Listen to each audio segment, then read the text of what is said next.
Hello, everybody, and welcome to another episode of Prospect Corner here at the Hockey Writers. I'm your host, Matthew Zator, and as always, joined by Dayton Reimer and Peter Baracchini. Guys, we're going to be jumping right into the draft now, and now the trade deadline is over as an unofficial start to our draft coverage at the Hockey Writers. We've got the draft guide out live on the website now, so make sure checking that out. We also have prospect profiles already out. We've got, I think, we're closing in on 10 already. Already 2 days close. in. 2 days in, we're already almost at 10. Yeah. So we're almost into double digits with our draft profiles already out on the website. So check all that out. Especially the top ranked one. Definitely check that one out. Yes, there you go. Yep. Yeah, and we're gonna, and speaking of that, we're actually gonna talk about Peter's latest rankings, which the number one guy is the one Dayton's talking about. We'll talk about him. But yeah, we're right into it now. So, well, let's just dive right in and talk about Peter's latest rankings coming out. Peter, you just it was a week ago, I believe, when you put this out, which is the March rankings, top 96. And it has a new number one overall pick from your last one. So let's just jump right into it. Top 5. Who do you got?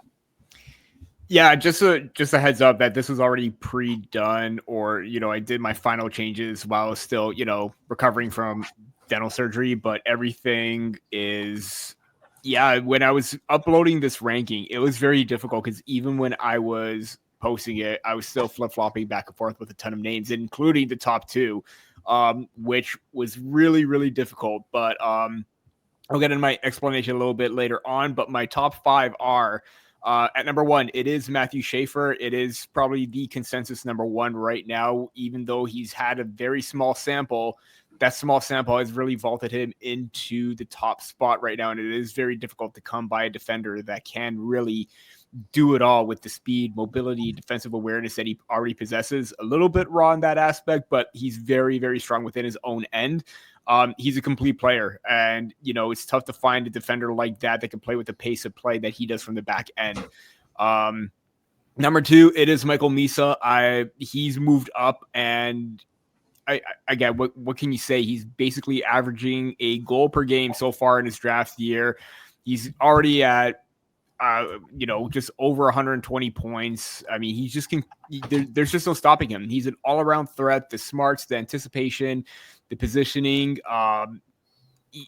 There's just a little bit one of a question mark where maybe he needs to bulk up, needs to get a little bit stronger at times, but at the same time, it's where he's going to play. Do you see him as a center? Do you see him as a wing? Who knows? But putting him at number 2, he was very close to being number 1 for me as well. It was very, very neck and neck, and going back and forth between the two, it was very difficult to come to the decision. James Higgins is at number 3. He's dropped from the number 1 spot down. It's not that Higgins has been bad. It's just that Schaefer and Misa have been absolutely lights out. He's a point per game player at the collegiate level. Still fantastic. Has the high-end IQ, the playmaking abilities, but the dynamicism has just been a little bit more noticeable with Misa that just vaulted him over top of him within my rankings. At number 4, Porter Martone. Again, he's kind of been in the same spot the whole entire year. He's always been my 4th ranked prospect. So, I mean, you could go back and listen to what I've had to say about him because of that energetic, gritty, in-your-face Matthew Brady Tkachuk-like style that makes a living in front of the net, but excels in tight spaces. And at number 5, again, kind of a toss-up between the 2 Swedes and Anton Frontel and Victor Eklund.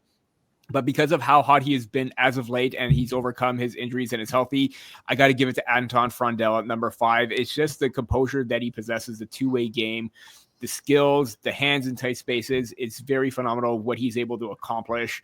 And the fact that he's found this game after a really, really tough start, I was very adamant that I don't want to bump him down. I feel like he's going to come around because he's that good of a prospect, and he is, and he's showing it right now with the dominance that he's shown over the last month or so. So Anton Frontel is the 5th spot for me. That's a pretty solid top 5. Like you said, with Matthew Schaefer taking over the number 1 spot, Michael Misa, his profiles just got released this morning. Mm-hmm. Take a look at that. I mean, he is a really well-rounded player. I think one of those guys that, like you said, just strength, and that's going to come in time. I mean, that's something I'm not worried about. I think he's going to be a heck of a player in the NHL at some point. But yeah, that's a really good top 5 for sure. Dayton, what do you think about the top 5 now? I mean, like I say, a few changes, especially in the top 3. The other guys, not really. But what do you think about this top 5? Yeah, I agree. It's a really solid group. I think definitely at this point, the top 4 are almost interchangeable based on what you want. Mm-hmm. If a team is looking for a high-end goal scorer, Michael Meese is going to be your top guy. Mm-hmm. If you want a dynamic offensive center who can kind of do it all, then you want James Higgins. You want an in-your-face pest who's going to make life miserable for the other team? Yeah, Porter Martone is your guy. Like, they all kind of excel in slightly different areas. For me, I also agree with Peter that Matthew Schaefer is the top guy. He's so dynamic on the back end. He can play offense and lead the play kind of like a Cale Makar. Not quite that level of dominance, but I don't think it's significantly below what Cale Makar brings to the Avalanche. He's doing everything, and for the Erie Otters, he's really leading the possession. He can change direction on a dime. His skating is absolutely incredible. But then you put him on defense, and he is not giving up, right? He's not playing poorly back there. He's also a very solid defenseman. He uses physicality really well. He uses his positioning really well. It creates a lot of turnovers. He is just a fantastic all-around prospect, and I think if you want kind of the best of everything right now, you go with Matthew Schaefer. As for the 5th guy, Anton Frondel, I think that's a solid pick. I don't know if he would be my number 5 right now, but I think that's very much up for debate. He is a fantastic prospect with size and skill. You make the comparison to Leo Carlsson. I think that is a lot of things that people want with a top 5 pick. Mm-hmm. Yeah, I mean, and we haven't had Leo Carlsson was in a couple years ago, right? So Swedes weren't that dominant in last year's draft. So potentially having another top 5 pick, they've bounced back really quickly into having a couple elite guys, Victor Eklund being another one. I'm sure he's going to come up here. So Peter, let's go into the rest of the top 10. Who do you got rounding it out? Yeah, again, like I said before, it was really a toss-up between Eklund and Frondel because Eklund, his teammate, has just looked just as dominant in the Hockey Allsvenskan, and he's very productive as, a teenager at that level. So, younger brother of William, it kind of provides the same kind of skill set. I think he provides a little bit more offensive and goal scoring. I think he's got a little bit better of a shot, a little bit more tenacious than his brother as well. But at the same time, still a highly regarded prospect that, has the same qualities in terms of the smarts and the playmaking and the IQ. He's at number 6 for me. But then again, I was going back and forth between him and Frondel at 5 and 6. He's very, very much in the conversation to be a top 5 prospect or a top 5 selection. There's no doubt about it. At number 7, it's Jackson Smith from the Tri-City Americans. I just love the way that he plays the game. I just love the way that he's very steady defensively. Again, I would like to see him shoot the puck a little bit more, but the playmaking, the breakouts, everything is very, very solid. And the composure that he possesses when defending against the rush is very, very strong. So he's at the number 7 spot.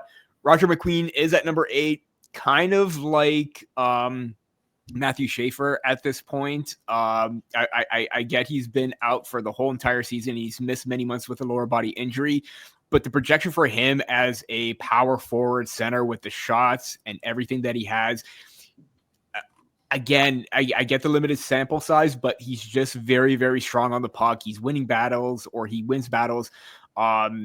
He excels in tight spaces and down low. I think that's what you want, or teams want to see that in a competitive centerman.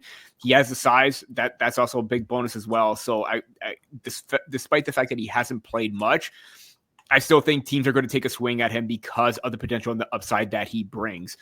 At number 9, Caleb Denoye, again, all around center.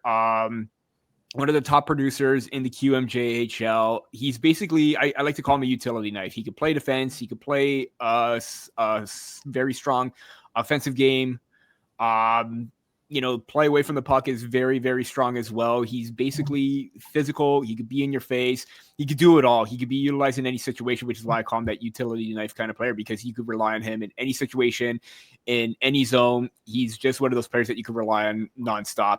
And at number 10 is a new face. Initially, I had Cameron Reed. Sad to drop him, but the way that Jake O'Brien has played, it's hard not to put him in the top 10 spot because of the playmaking, the smarts, the high-end vision, and the patience that he has with the puck, too. It's, again, kind of like with Schaefer and McCart. It's not quite at that level, but you get that sense from him. I kind of feel like the patience that he brings is very reminiscent to that of Mitch Marner. Again, kind of a playmaking type of player, a little bit different. He's got more size. He's got more, a little bit more of that physical side to his game. Maybe not overly physical, but he uses the size to his advantage very well. But the patience that he has with the puck is very, very strong, and he's in my top 10. Yeah, I mean, you're saying about McQueen, there's a small sample size that you're seeing, but the talent level that he's shown, not just this season, but last season too, is still good enough, I think, to keep him in that conversation of being in the top 10. Of course, you'd like to see a lot more of him, but injuries happen. That happened with last season too. It's something, but you're looking at the overall picture of him, it's not enough to drop him out of that conversation at all, for sure. Dayton, what do you think about the rest of this top 10 here? Yeah, again, I think it's a really good top 10. I think all these guys are kind of jostling for that position, right? They're all in there. They could maybe move up into that top 5, depending on, like I said earlier, what a team wants. I was able to watch Jackson Smith play a while back, I think maybe in November when they came to Saskatoon.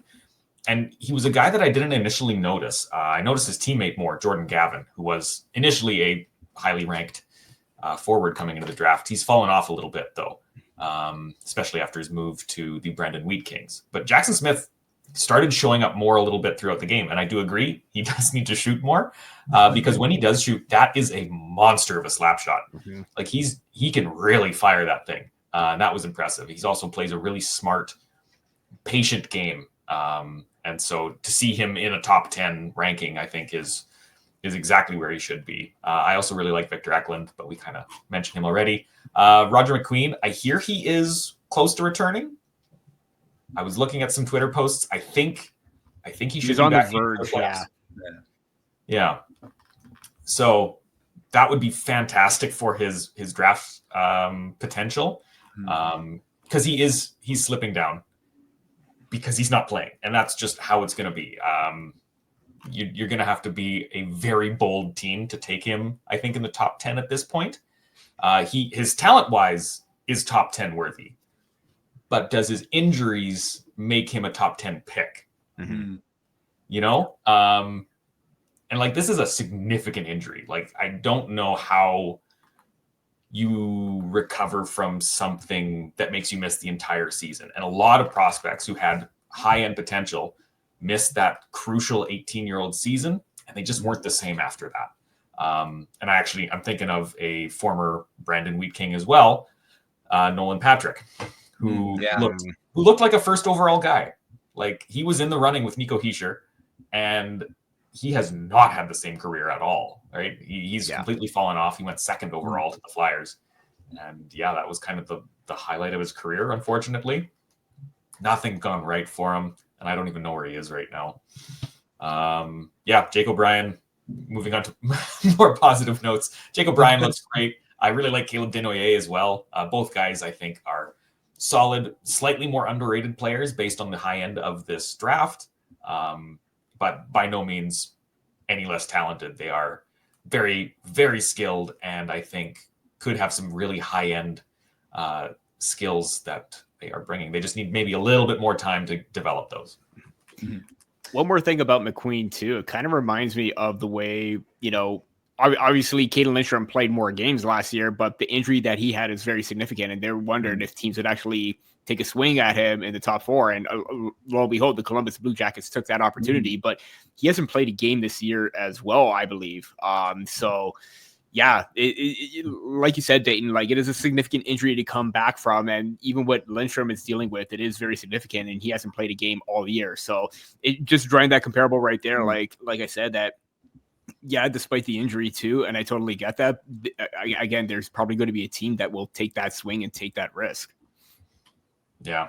I also want to drop a little bit of a random trivia bit, because I was just looking at Djurgården's roster, where Frondell and Eklund play, comparing their stats. And there was a couple of names that I recognized, most notably Johnny Tychonik. Yeah. Who is playing in Sweden now. I did not know that. Former Senator's second-round pick. Probably shouldn't have been a second-round pick, but that's not for now. We'll get into that another time. But, yeah, surprise, he's there. Yeah, another guy that just on a little bit of a tangent, but Rodrigo Abels, he's playing for the Flyers now. He was a Canucks draft pick, 7th round in 2016, and I'm like, why do I recognize that name? And I saw him in Flyers roster, and I'm like, oh, he's a Canucks draft pick. That's why I recognize that name. Way back in 2016, but yeah. 7th rounder. That's a pretty good memory.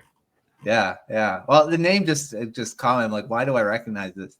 Yeah, there you go. All right, let's talk about some risers and fallers, and we'll start with the positive. We'll start with the risers, Peter. Who rose for you the most from your last rankings to this one? Yeah, I think the big one that really stood out for me, and he was ranked, I believe, in my second round before. He was 40. Sorry, it just kind of shifted on me right now. He was at 35 before, and now he is in my top 20, and that is Benjamin Kindle from the Calgary Hitmen. Big, massive jump. Obviously, he's had a big jump in production as well. That's not always the one thing to look at, because it is impressive that he has, 96 points in 59 games, and he's teetering on that 100-point mark. So, and he looks like he's probably going to hit that at any moment based on the way that he's projected to go. But the overall package that he brings is just so phenomenal. The two-way game, he's very versatile. He's smart on both sides of the puck. He has the vision and awareness to make himself open and available for, one of those prime scoring opportunities. He's very opportunistic, and every single time he gets into those lanes, gets in tight of the net, he's going to make it count. But he's very smart. He's got great playmaking abilities, very strong in all three zones too. So he's one of those bigger risers for me. Other names include Keyshawn Aitchison. All year, everyone's just becoming a big fan favorite of his because of the thunderous hits, the physicality that he brings. But I wonder if teams are going to look at him and probably take him a little bit higher, because he's had some clutch moments in game-winning goals in overtime right now.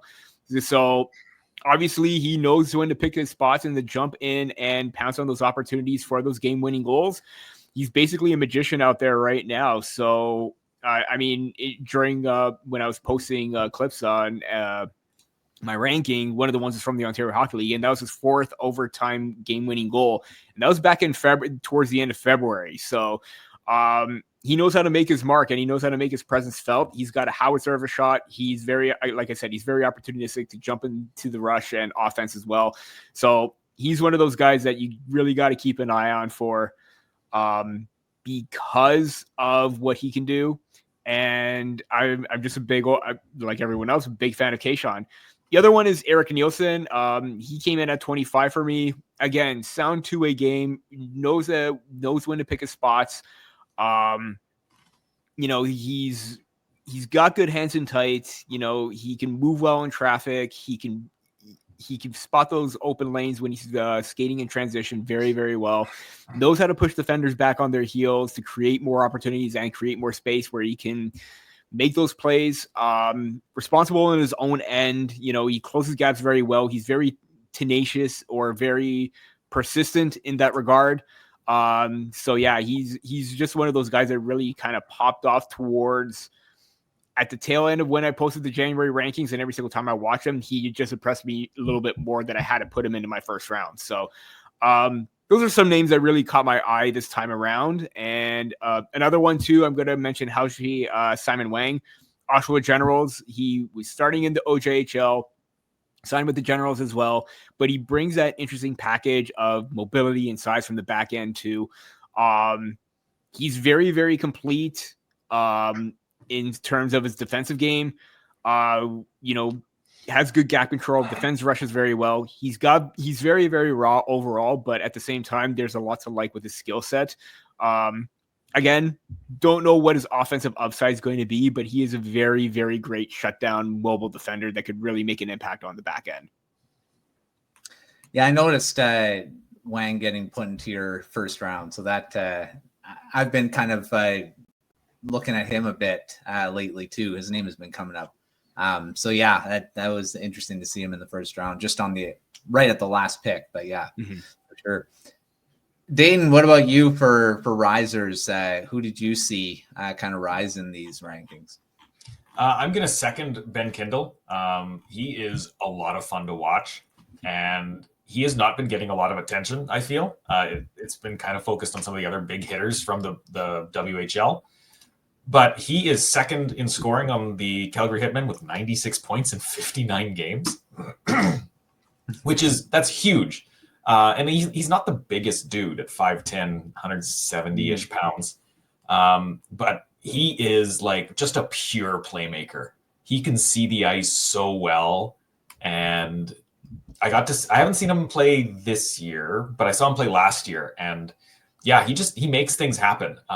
He is a really smart, really agile player. And yeah, a lot of fun. Really enjoy that he is in your top 20. Nathan Bain, I think that's how you say it. He's another one that has kind of started popping up. He's only 27th on your list, and I can't remember where he was last time, but he's a very intriguing prospect. He's been the prospect of the week in the WHL a couple of times, I think. And he's playing on an absolutely terrible Kamloops Blazers team and like still scoring very well. I think he's about a point per game last I looked. And like players don't generally do that on really poor teams, especially younger players like an 18-year-old up for the draft. Him and Lyndon Lakovic are two guys who are propelling their rosters that don't have a lot else on them.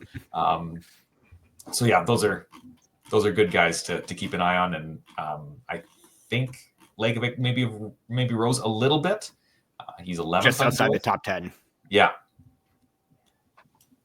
I think he could potentially be a top 10 pick. The only problem is he's on the Moose Jaw Warriors. And if you've seen any of their stats, you will be sad. that's the only response you can have for that record. Yeah, Nathan Ben, he was ranked 24th on my last one, so it's slight drop, but not a major one as a result of that. It's because of other names that stood out too. I mean, again, there were a lot of new faces even towards the end of the first round for me, like even Jack Nesbitt. I was a big fan of his. He's kind of popped off in the second half. I'm even going to mention and give an honorable shout out to Henry Bristevich from the London Knights, younger brother of Hunter Bristevich. Production's kind of popped off a little bit more. He's been a little bit more consistent in that regard. He's got a big size. He's got good mobility. Again, I think Hunter had this in his had this advantage. He was a little bit more better defensively. Henry, not so much. His decision making is a little bit off. He's very, very aggressive, but something that teams will try to work out of him and make him a little bit more complete. But the offensive game is starting to pop off a little bit more. Yeah, it's interesting to see, especially going towards the playoffs, of how these guys kind of start pushing, increasing their games, because I always like seeing these draft prospects. I mean, not all of them get to play in the playoffs, but the ones that do, seeing how they step up in the high pressure when they're more the younger guys on the team. We'll see how some of these guys do in the playoffs. So there are quite a few going to be in it. So we'll see how that all goes. All right, Peter, let's shift to the fallers. Who do you, I mean, of course, like you say, guys rise. I mean, guys are going to have to fall, unfortunately. Who was your biggest ones that you kind of saw here? Yeah, and I kind of feel bad to do this. Luka Radovojevic, who was, I had as a second rounder. He's fallen a little bit further down into the third. It's just a defensive game and consistency is a little bit off. Even with his offensive game, sometimes it pops off, sometimes it really isn't there. He's very inconsistent. The shot making or shot generation needs to be a little bit more there. I know he's a fantastic playmaker. He's got the movement and mobility, the breakouts, the quick passes in the offensive zone. He excels very well in tight spaces, but I feel like those aspects of just, really haven't popped off as of yet. And I feel like they're more complete defenders, a little bit more defenders with some offensive upside that you could probably look at a little bit more. And unfortunately, Radovojevic fell down a little bit further down for me. Another name, Cole Reshny. Again, it's not that he has been bad.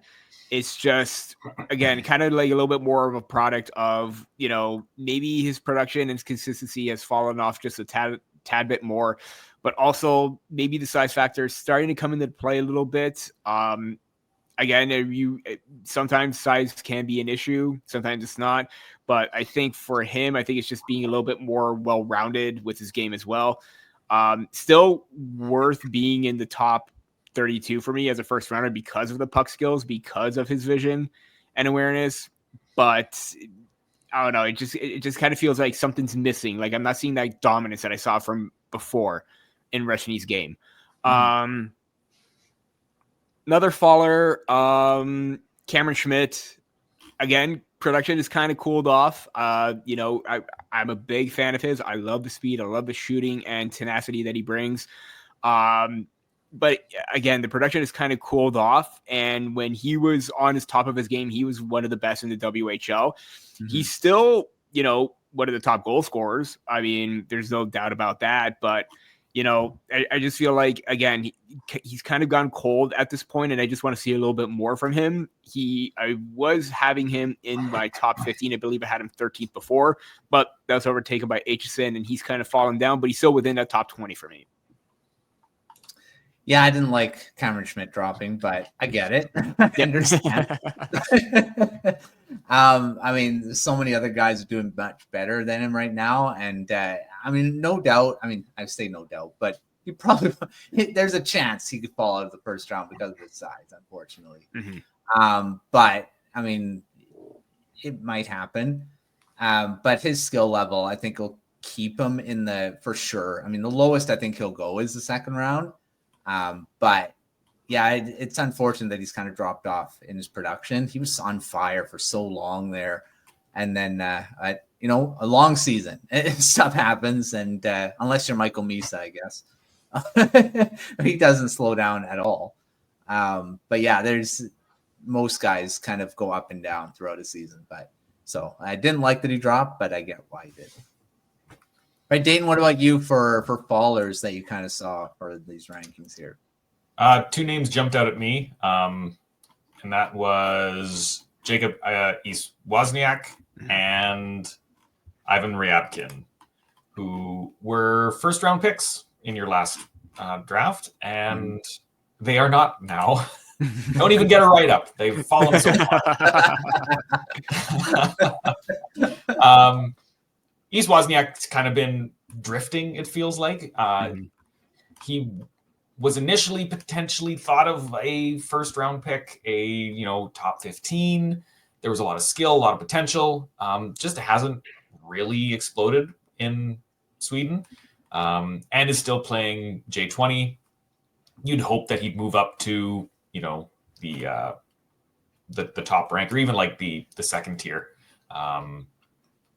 But yeah, just hasn't taken that step that a lot of people had hoped for. And then Ryabkin has been kind of all over the place. started in Russia. Now he's in the USHL with Muskegon. Like, he's still scoring a lot, but it seems like a lot of people, and I'd imagine you would be with them, aren't sold on his ability to keep pace with everyone. He doesn't seem to quite have the skating skills for a first-round pick. And I'd like to dive in a little bit deeper to see what's kind of going on, since I will be writing his draft profile in the near future, because he's still ranked by some sources as high as 5, and they might be a little dated, but you know, he had that skill and that potential, and now you've got him at 47 or 42, that's like a massive gap between his potential and what he's showing. So hopefully he kind of meets in the middle and gets things ironed out, but we'll have to see. If I had to pick one of the two to possibly get back into my first round, it definitely is going to be East Wozniak, because he is getting that opportunity in the SHL right now. And it's not so much about the point production. I mean, he's popped up as of late. He has 56 points in 39 games this season. And even as of late, he's kind of got on a little bit on the tear right now. But at the same time, you kind of feel like you want to get more out of him. I kind of feel like his play away from the puck, like you mentioned, kind of floats around sometimes. I feel like his engagement is very, very hit or miss. When he's on top of things, he's one of the more dominant players. But when he isn't, then you notice his play kind of drift away a little bit, and he loses that focus, loses that mindset. But if he does manage to find that again, I mean, I have no doubt putting him back in my first round. I think he could be a really great addition in the later half of the first round. But I feel like he has definitely that opportunity to move up more so than Ryabkin, because he's very struggling. He's struggling so much to try and find himself right now. And you would think that maybe it would kind of work out, but it just really hasn't. And like you said, there's some rankings that have him high, some have him low. He is a point per game with the Muskegon Lumberjacks, but at the same time, again, you just want to see that a little bit more dominance. You're not seeing that dominance that you saw last year when he was in the MHL. This year, it kind of seems like very, very average. And even right now with the new change of scenery, it just kind of feels like he's there, but you're not being wowed by it. Yeah, I mean, that's a pretty big drop off to go into the second round when you're a first rounder, especially deep in the second round, or about midway. So, I mean, but East Wozniak just dropped into 33, right? So, I mean, it's like he could go into the first round pretty quickly again. So, I mean, yeah, we'll see if they can kind of turn it around in the next month, 2 months, as we keep getting closer to the draft. Actually, it's 3 months away. Yeah.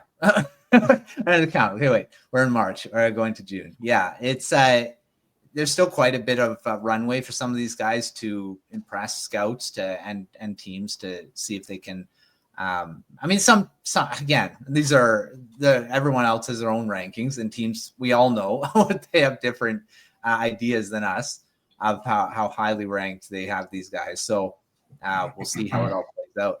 But you know, you're going to have one more. You're going to have another final rankings, right? Just before the draft. So we'll look forward to that one, and we'll talk about that. But in the meantime, make sure checking out our stuff at thehockeywriters.com. Like I mentioned at the beginning of the show, we have the draft guide live. There's quite a few prospect profiles already out. 4 of your top 5 are already live. So we got Porter Martone is on its way, but we've got Michael Misa, Matthew Schaefer, and who am I missing? Victor Eklund is in there.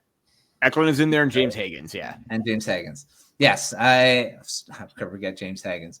Victor Eklund is in there as well. So lots of the top guys already. You can take a look and see what we have to say about them. And and we'll keep marching towards the draft. All right, to finish our show, we're gonna quickly go over and talk about some drafted prospects and goaltenders. We did our top 100 prospects in the NHL, and that is updated around this time. We also have the top 10 goaltender prospects, which actually had quite a few changes in this time around because quite a few graduated, including Dustin Wolf, who is in the Calder Trophy discussion now, and was many times the top ranked prospect in the goaltending world, but no longer because he is an NHL goaltender. So I updated these rankings, and there's a new number. I don't know if there's a new number one, or I think Askarov has remained the number one, but there's a few changes in amongst them. So we're going to just discuss a bit and get your reactions on what I think are the top 10. So I'll start with you, Dayton. Looking at this top 10, have any thoughts on where they were placed? Any guys that you want to mention that are in this top 10? We'll go into the top 5, but from the 10 to the 5, who do you kind of want to look at? Yeah, I think overall, I really like the list. There's a few guys that I'd kind of forgotten about, but definitely deserve to be there. One guy that I have not forgotten about and definitely deserves to be there is number 9, Levi Merilainen, who has been incredible in his few call-ups with the Senators, especially when they've been struggling and their starting goalie Linus Ullmark went down and they had no idea what they were going to do because they kind of banked their whole season on getting this goalie, right? So, oh no, we have all of our goalies hurt. Let's call up this rookie. And he goes on to post the highest save percentage in the team, usurping Ullmark's numbers, who were already doing pretty good. He's been somebody who kind of showed up out of nowhere and then just kept winning. And that's all he's done in every league. And now he's doing it in the NHL. He's a fantastic goalie who I think could potentially take over as starter for the Senators in the future. He'll be a while still. There's still aspects of his game that need some patience about it, but he's a lot more complete than I think Mads Søgaard is, and they're about the same age. I think Søgaard's a little older. But yeah, he's done so good with the opportunities that he's been given. I want to see him play more, and I hope he does. Yeah, Merilainen was a guy that I was already kind of just through. I mean, just what he's done in the NHL and the AHL this season too. He was not on my radar as a top 10 goaltending prospect. I mean, ever until now. And he was drafted in 2020, as we mentioned a few times on Senators Roundtable. So 22 years old. My cutoff, it's been always, is 23. So, I mean, he's still got a year to still stay on this list. So we'll see if he can remain or even move up it. We'll see. Peter, what about you for this 10 to 5? Is there anyone you want to kind of mention that shouldn't be here or deserves to be here, but who do you want to highlight? Yeah, I'm going to go at number 8, just one spot ahead, and that's Jakub Dobeš from the Montreal Canadiens. I mean, similar to Levi Merilainen, how he was put into a tough situation and he excelled for the Ottawa Senators. Same thing with Dobeš. I mean, they were struggling to try and find some consistency in goal, and he answered the call. In 11 games, he has 6 wins, 1 shutout, which came against the Stanley Cup champion Fort Lauderdale Panthers, which, it was at a time where maybe the Canadiens were still struggling, but he gave them hope and he gave them life. And, his numbers have shown 2.49 goals against, 913 save percentage right now. Yeah, kind of, again, very similar players in terms of their stories with Dobeš and Merilainen, but the fact that he's giving them a little bit of hope right now that, obviously there is another player on this list. Hopefully I could talk about. But the way that Dobeš has played, it gives them some reassurance that they have a reliable kind of backup to who possibly could be the number 1 goaltender for them in the future. Yeah, it's just the way that he's able to adjust so well, so quickly. He is 23 as well, so his time is running out on this list. But I think next year he will be off this list. I think he will be a very important piece for the Montreal Canadiens going forward because, Caden Primo, he just really hadn't cut it out. I was actually at one of the Laval Rocket games and against the Toronto Marlies, and he struggled in that game as well at the AHL level. So the fact that they're getting something out of Jakub Dobeš and that he's improving his stock as a player for that organization is very, very important and very impressive. So he's one name that really, again, he was one of those storylines that captivated got everyone's attention. And there's a big reason why. And having him at 8 on this list is, a perfect spot for him. Yeah, also drafted in 2020 as well. So, I mean, there's a couple goalies that are kind of emerging from that draft. And it's interesting because that draft was a weird one, like we've always said, with the COVID and all that in there. So, it's some of these two goalies maybe goalies do take a little longer to develop too. Dobeš, he was good in the NCAA. I didn't have a very good AHL season last season, but yeah, has really emerged as a guy that, I don't know if anyone really anticipated him to be this good now. I don't know if he's going to ever be a starter. There's, like you said, Peter, I think I know who you're going to be talking about here. I won't mention him yet, but to, tandem with him. So we'll see if that can happen. So just to, Blomqvist was number 10 in here. Number 7 was Michael Hrabal. 6 was Devin Levi, and then we'll get into our top 5 now. Peter, I'll start with you. I knew from this top 5, which is Jesper Wallstedt at 5. We got 4 Sebastian Cossa, 3 Trey Augustine, 2 Jacob Fowler, and then number 1 still there. Yaroslav Askarov is the top goaltender prospect still on the list here. Peter, you want to mention more deeply any of these top 5 of where they're placed, whatever you want to discuss there? Yeah, it does seem like an embarrassment of riches for the Detroit Red Wings having both Cossa and Trey Augustine on there.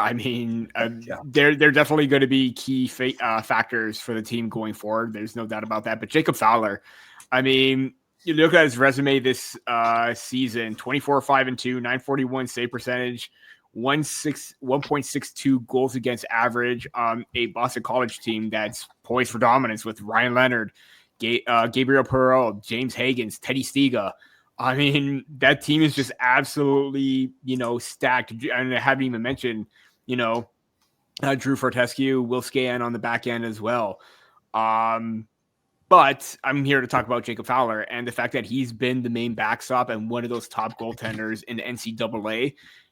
For the past couple seasons. Last year his numbers were absolutely phenomenal as a freshman, and they just even pop even more in his sophomore season right now. I think the Montreal Canadiens got an absolute gem of a goaltender. He's like I mentioned, he is going to be the guy for the future, and I think that combination of Fowler and Dobeš, not necessarily a 1A 1B, but you're going to rely on Fowler, but if he gets fatigued and he's going to need some rest, who are you going to rely on? You're definitely going to rely on Jakub Dobeš right now. So having that combination and having those two goaltenders for the future is going to help the Montreal Canadiens greatly. Fowler was he was very strong during the World Juniors as well. Again, helped Team USA win a gold medal. It's just very impressive on what he's able to accomplish in such a short amount of time in his career. Sorry, he wasn't on this year's Team USA team. He was on last year's Team USA team. Sorry about that. But my point still resonates where he was one of those important key factors for them to win a gold medal. I think highly of him. I think he's going to be a great goaltender for the Canadiens, and they got a really great one. So, and also that combination to have both of them in this top 10, future's definitely looking bright. Yeah, Fowler's got better now. Last season's numbers were ridiculous. This season's already been better, which is just it's insane. His save percentage alone, and already has 6 shutouts. Yeah, it's crazy. It's been so good. He's only 19. He's going to be the top goaltending prospect in no time. Askarov is close to graduating from this list. Not either age or NHL games. Because he'll be in San Jose's starter pretty quickly here too. Dayton, anyone you want to talk more about in this top 5? Sure. Why not the top ranked guy, Yaroslav Askarov? He is, I think, number 1 for a reason. I had to check again what the Nashville Predators traded to get rid of him and what they got back. Magnus Krona, who has been doing fine in the AHL, and then also David Edstrom. And let me just pull up his stuff. Still in Sweden. And he was a first-round pick, so that's fine. 19 points in 39 games. Okay, pretty good in the SHL. No complaints there. Askarov has a .922 save percentage in 19 games in the AHL. That's very good. And an .896 with the San Jose Sharks. I think that is underratedly amazing because the Sharks are going to compete for the first overall pick. Like, they are abysmal. Yeah. You don't win games when you go and play in San Jose. And he somehow has got 4 wins out of 13 appearances. That's pretty decent for a 22-year-old goalie playing in his first full season here.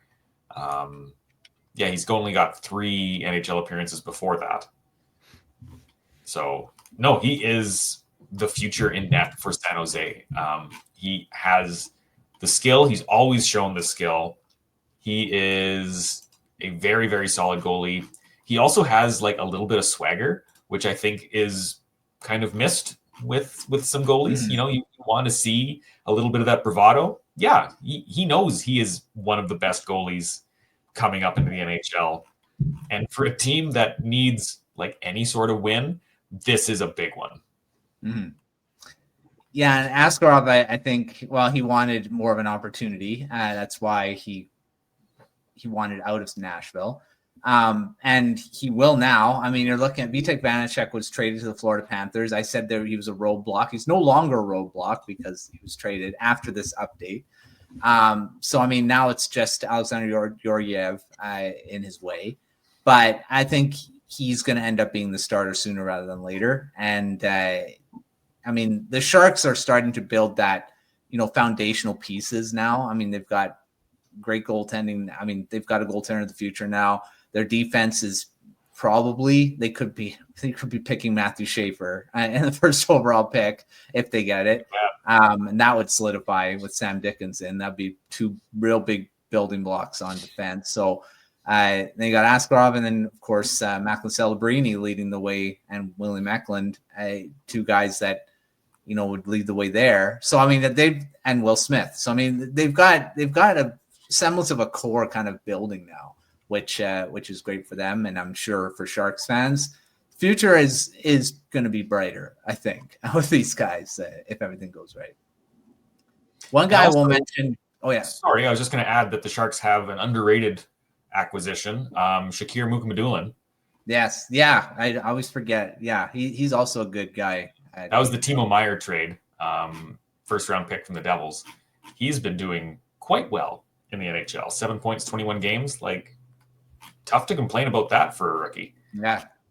So, I mean, there's another block on defense that, to build around. So they're getting there. It's just going to take a bit of time for all this to kind of come together with all these picks. And then whoever they get in this draft, which, I mean, is going to be a really good guy in that top 5, depending on who they go for. Before we move to our prospects of the week, I just want to mention Jesper Wallstedt dropped to 5 on the list here. He has not had a good season.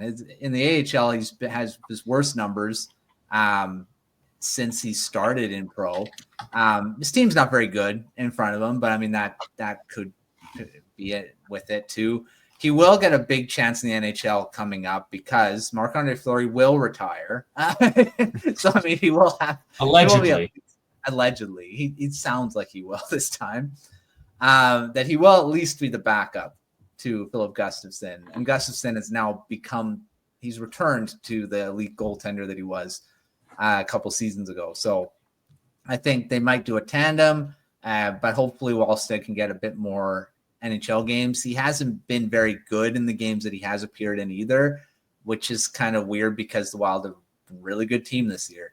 But every time he gets in, it can't seem to get stop the puck. But he hasn't had much NHL games, so I mean he's still in the top 5. But he did drop because of all the guys that have done so much better than him this season, especially when you're looking at the, Costa's at a really good season in the AHL. He's actually starting to show that maybe he should have been the guy picked over Wallstead. I don't know. That's always going to be a question. He's been really good in the AHL this season, which is good. And then Augustine's had another great standout year in the NCAA. Really good numbers as well. So those top three, I think that's why. Askarov just stays there, and Fowler's he's been so amazing in the NCAA too. So he deserves to jump up to the second spot. So yeah, there's the top 10. There's going to be more changes because there's a few 23-year-olds once we get to the next one, but some pretty good goaltenders in there. All right, let's finish the show. Prospects of the week. So Peter, I'll start with you. Who do you want to highlight this week? I mentioned previously that at some point I was probably going to have to talk about him when he hit the mark, and he did. And that is Nick Lardis. He is my prospect of the week. 70 goals of the season for Lardis. The second player since John Tavares did it back in 2006 and 7, and he had 72. So Nick Lardis is definitely within range of not only tying him, but possibly surpassing him. And I believe there's, maybe I think 6 or 7 games remaining in the season right now. But any way you look at it, it is definitely an impressive feat. He was taken third in the third round by the Chicago Blackhawks, and I had him as a second rounder back in 23. I know may not seem like a lot, but at the same time, I had him a little bit higher up than where teams may have had him. And that pick is just looking like absolute gold for Chicago right now. Believe when I was doing a count, there were 10 games that he had without a point. But looking at his game-by-game sheets, you look at the multi-point games and the multi-goal games on his path to getting to this spot right now, or to this point right now. So just absolutely impressive history in the making for Lardis, as well as the Hawks as well. So this is great for him to improve his stock as a prospect, and he definitely did just that. 70 goals in the Ontario Hockey League is definitely hard to come by. Who knows when we're going to see that again? Possibly will happen in the future. We don't know, because, he's only a select few who have done that to hit the 70 goal mark. So, but to get to this point within the last 5 games, he has had, I believe, 7 goals. So yeah, definitely a really, really strong season. Believe his goal per game right now is at 1.148. Absolutely impressive and phenomenal right now. So Nick Lardis is my prospect of the week because of, just what he was able to accomplish recently. 70 goals is insane. That's a lot. And that's something that, I don't know. Nick Lardis where was he picked?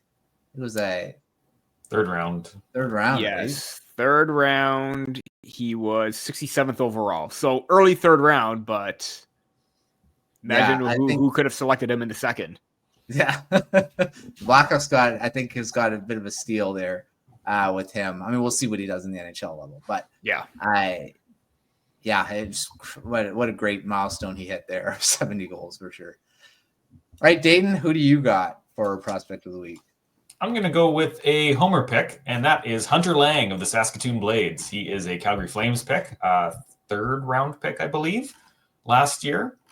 He is currently on a 3-game point streak. And in those 3 games, he's got 5 goals, which, it's not 70 goals, but it's pretty impressive. And the way he's been able to score them is just kind of not the way that you'd expect a 6'6" guy to score goals.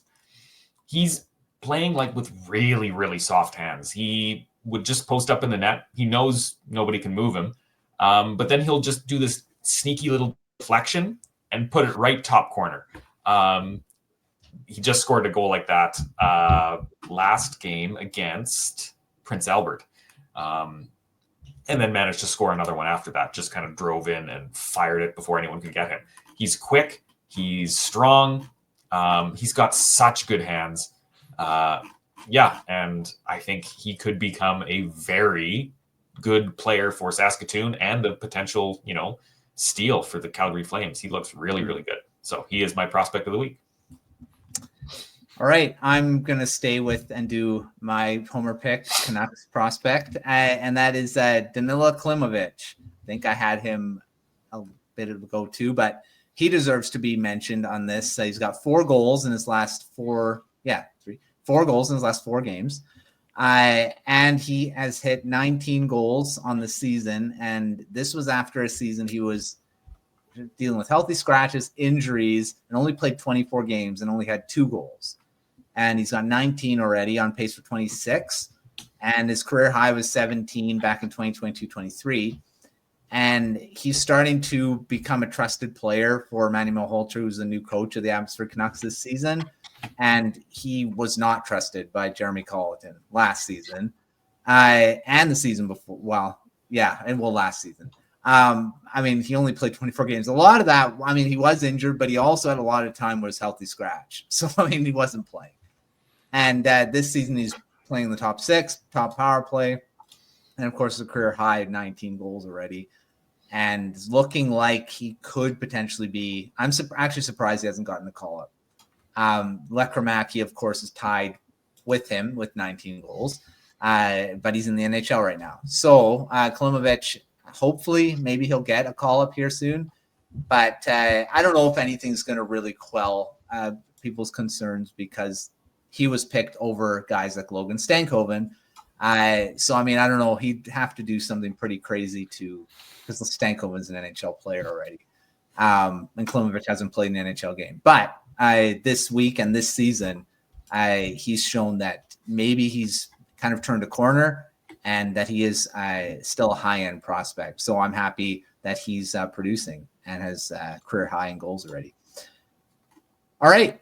Well, that's another episode. Thanks, Peter. Thanks, Dayton, for joining me as always, talking about prospects and the draft and all that fun stuff.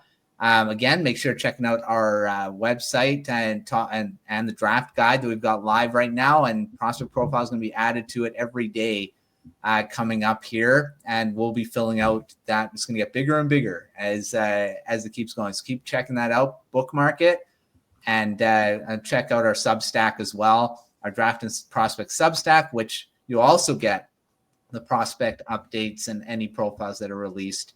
I'm probably going to be getting that newsletter pretty much daily from now on if you're subscribed, because we've got so much content going to be coming out. So check all that out. And, of course, all of our other coverage that we have for the draft, Peter and Dayton are going to be putting out, and all of our draft team, which we've got a pretty big group putting out all this content. So checking all that out too. Until our next episode, we will see you next time.